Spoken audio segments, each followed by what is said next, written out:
This is a new era of photography. The CPU and the neural engine can do detection of people's faces and bodies. And in just 1 second, the neural engine analyzes the fused combination of long and short images, selecting all the pixels and pixel by pixel to optimize for detail and low noise. It's capable of doing 1 trillion operations on every photo you take.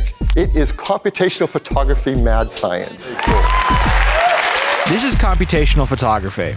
It might seem benign, a little editing here, a little there, just enough to make the average person's iPhone take nice photos for Instagram. But the intent behind it, how it operates secretly, undermines the trust we place in photography, to the point that soon, it won't be photography at all. Let's look at this graphic. The first 3 layers here are auto exposure, auto white balance, and autofocus. These are normal things that every modern camera does now. They rely on basic metering and math, understandable to the layman, and just automate work that the photographer would traditionally have to do. There's nothing wrong with this. Next, we have noise reduction. Still a pretty standard feature. When there's less light in a scene, the photographic signal becomes more noisy. Digital signals in themselves tend to be more noisy than film. Again, basically every modern camera has some kind of noise reduction on board. But Apple's is a little different. It works so heavily, even on moderately lit scenes, that when you really look at a photograph, you get this watercolor-esque effect. Is this really still a photo when it looks like a painting? Then it's local tone mapping and highlight details. The iPhone isolates different parts of the image and alters their color and exposure separately. This allows the phone to try to save lost detail in the highlights and the darks, the bright sky and the black shadows, in order to produce an image that isn't under or overexposed. In professional photography, this is an editing choice, a creative choice ultimately. With the iPhone, it's done as soon as you hit the shutter button, whether you like it or not. Now image fusion. See, when you tap on the screen, you don't actually take a picture. The whole time you've had the camera app open, it's been capturing a 4-frame rolling buffer with secondary frames in between, as well as a long exposure. When you press the shutter, the iPhone fuses the 9 images together into the final result. Every image you capture with the iPhone is a composite. Is that a photograph? Face detection and landmarking can be used to smooth skin when appropriate, do red eye correction, whiten teeth, and any other facial modification. There's no setting to turn it off. In the past, Apple has been accused of applying a beauty filter automatically. Although that turned out to be false, you wouldn't be dumb for thinking so. Last, we have segmentation. The iPhone fires out IR beams and combines that with its multi-lens parallax, which creates a detailed depth map of 3D data. This fuels portrait mode's simulated bokeh. With all of this processing, this computational photography, does this read as a true photograph? Or something else? And this is just the Apple default, all the way back in 2018. Other phone companies have been shown to apply beauty filter facial modifications by default. TikTok was exposed for the same thing. Samsung's Space Zoom camera on the Samsung S23 Ultra was demonstrated to generate detail that wasn't there. A Redditor intentionally photographed a blurry photo of the moon on his computer monitor and came back with a sharp image. Samsung's response was, they're just reducing noise and maximizing details using a detail improvement engine function. Even further, Apple is now rolling out native AI editing tools right in the Photos app. You can reframe a photo now. You can remove people. The AI generates information that wasn't there previously, while keeping the majority of the photo intact. Is a photo edited in this way still a photograph? What is a photograph? If we reduce a camera to its simplest form, then there's 3 required parts. First is a capture medium. It's where light information will be stored. This is either film or a digital sensor.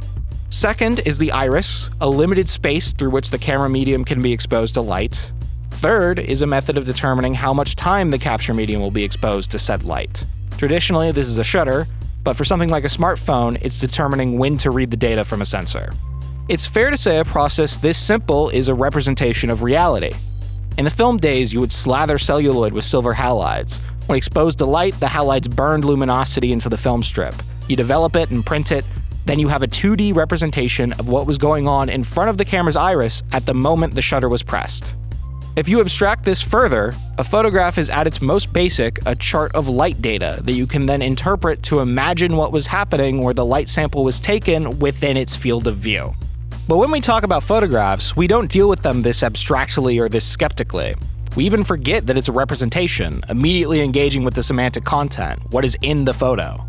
We don't look at an Ansel Adams and think about how it's represented in 2D space. We think, wow, those mountains look incredible. There is a presupposition of truth that is rarely pointed out. My strange description of reading a light chart is just that, strange.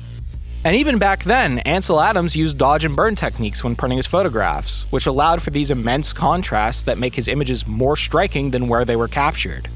The difference is that he was doing that deliberately. We exist in a totally new paradigm now. Apple's senior director of iPhone product marketing once said, "For the vast majority of customers, we just aim to process everything in the background so that the process is invisible and out of the way so that people can take great photos and videos and capture beautiful true-to-life moments in just one click." This is their goal, for photographers and normal people alike to be able to take great images on the iPhone.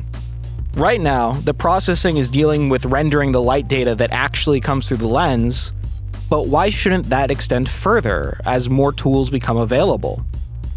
What is the value of capturing a truthful photograph versus capturing a truthful moment?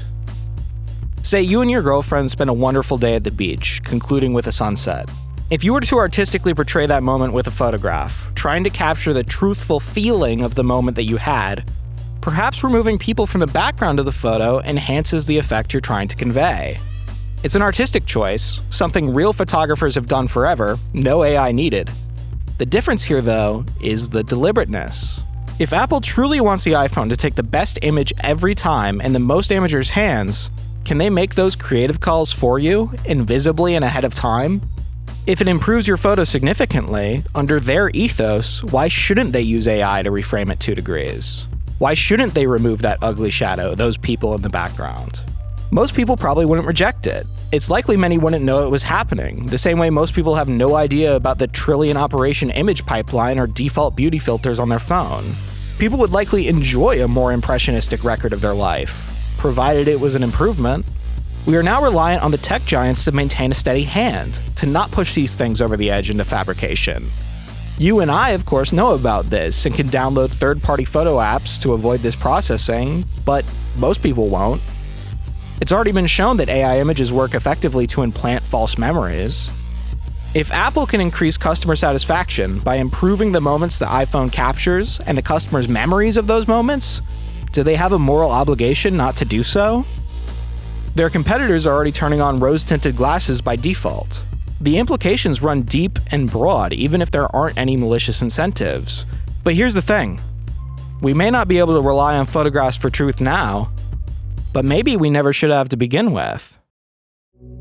In the 1860s, a photographer composited Lincoln's head onto John Calhoun's body to sell prints. In 1920, this photo of fairies was sent to Arthur Conan Doyle, author of the Sherlock Holmes stories, and he believed it was real and published it as such. Stalin removed former comrades from photos.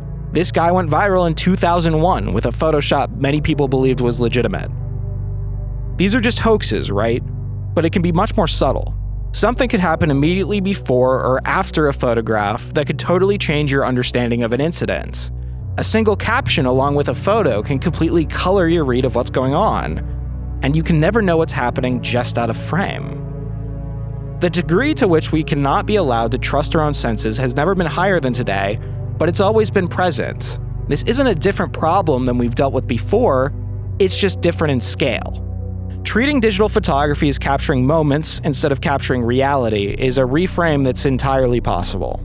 The same way that portraits of old obscured birth defects or weight problems, so will our portraits of current day. The difference will be that it's out of our control, out of any artist's control, done invisibly, opaquely, and largely secretly, by algorithms under proprietary lock and key. But we'll always be able to rely on what we see in real life, with our real eyes. Well, at least for now.